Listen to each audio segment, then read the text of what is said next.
Okay, it says what are the zeros for this quadratic function?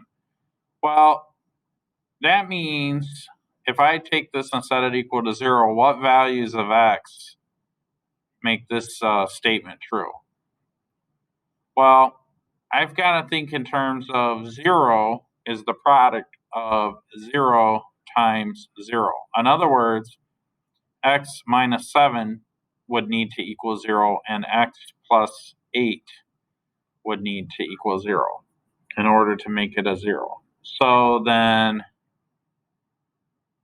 I just solve for x. So I'm going to add 7 to both sides. I get x equals 7. And over here, I'm going to subtract 8 to both sides. And I get x is equal to negative 8. And those are the two zeros.